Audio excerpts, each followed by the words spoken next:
एक हिंदुस्तान में दो हिंदुस्तान नहीं होने चाहिए। राजनीति में क्रांति का जो प्रचलन है वो बहुत कम होता जा रहा है। आज कोई बड़ी सोच लेके राजनीति में नहीं कर रहा। लोन की बात हम करें, यहाँ गौनेरी बदी में मान लीजिए कि कोई व्यक्ति लोन लेने जाए, इतनी मुश्किल से 2-4 लाख रुपए का लोन मिलता है, इतने मुश्किल से, ज्यादातर तो मिलता ही नहीं। और अगर मिले और आप एक दिन भी लेट हो वापस देने में, तो सीधे सीधे धमकी पे धमकी कि कुड़की कर लेंगे, अपमान कर देंगे, सड़क पे ले आएंगे, ये करेंगे, वो करेंगे। अब बड़े बड़े लोगों के तो दूसरे हिसाब किताब है। 10,000 करोड़ कोई ले रहा है, कोई 20,000 करोड़, तो पता नहीं कहाँ जा रहा है, कहाँ से आ रहा है। जब हम देखते हैं रोजगार की बात, दिल्ली बंबई के लड़कों को रोजगार मिल रहा है, क्या ललोरी खेड़ा के लोगों को रोजगार मिल रहा है? क्यों नहीं मिल रहा? इसलिए नहीं मिल रहा क्योंकि जो महंगी शिक्षा चाहिए रोजगार प्राप्त करने के लिए वो माँ बाप दे नहीं पाते। अब बच्चा सरकारी स्कूल में जाए और जब जाके बड़े नौकरी के पास जाए तो क्या उसको बड़ी नौकरी कोई देगा? नहीं देगा। भाइयों, एक हिंदुस्तान में दो हिंदुस्तान नहीं होने चाहिए। एक हिंदुस्तान जो आगे गति से बढ़ रहा है, पैसे वाला हिंदुस्तान, सपनों से भरा हिंदुस्तान, आत्मविश्वास से भरा हिंदुस्तान, और दूसरा हिंदुस्तान जो पीछे का पीछे रह जाए, जिसमें लोगों के सपने भी टूटे हों, जिसमें लोगों के बच्चों का संघर्ष निरंतर चलता रहे, जिसमें कोई सफलता न हाथ आ पाए।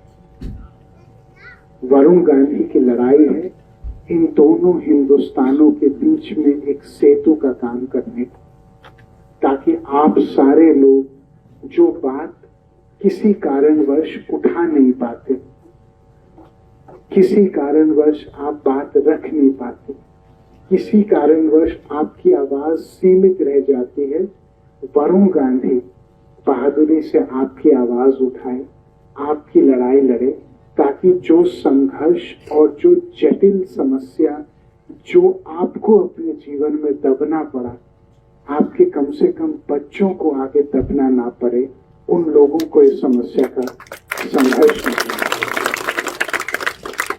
मैं इतना ही कहना चाहता हूं कि मैं जब पीलीभीत आया तो मैं छोटा बच्चा था, आज पूरे जीवन निकल गया आपके सामने, और पीलीभीत हमारा परिवार है और आप सबका अधिकार वरुण गांधी के ऊपर है। राजनीति में क्रांति का जो प्रचलन है वो बहुत कम होता जा रहा है।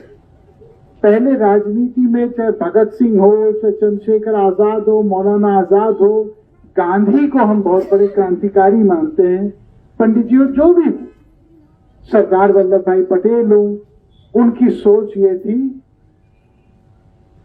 कि हम लोग लड़के अहिंसा से, बिना हिंसा के हम लोग व्यापक परिवर्तन लाएंगे। आज कोई बड़ी सोच लेके राजनीति में नहीं कर रहा। लोग क्या सोचते हैं, मैं एमपी बन जाऊं, मैं एमएलए बन जाऊं, मंत्री बन जाऊं, वो सब चलता रहेगा, देश का क्या है। मैं जब इस बार चुनाव जीता तो मेरे दिल में एक आवाज थी, एक आग थी कि जो जनहित के मुद्दे हैं, जो रोजमर्रा के आदमी के जीवन के रास्ते में रोड़े हैं, उसको हम निकालने के लिए आवाज उठाएं। हो सकता है हम हर समय निकाल ना पाए, लेकिन उसके लिए आवाज तो उठाएं। और मैंने किया, चाहे किसान की बात, नौजवान की बात, सबकी बात मैंने की। आप लोगों ने भी देखा अपने फोन में, टीवी में, अखबार में कि जितना वरुण गांधी ने बेबाकी से बोला, उसके पीछे केवल ये कारण था कि देश का भला हो, उत्तर प्रदेश का भला हो, इंसान का भला।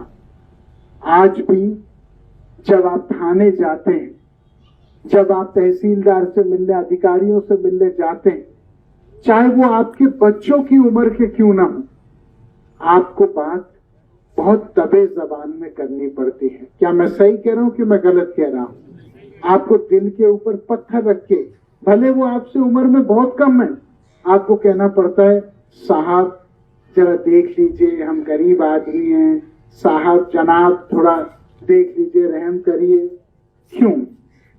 अंग्रेजों से हम लोग लड़े, हमारे पूर्वज, आपके पूर्वज, किस लिए?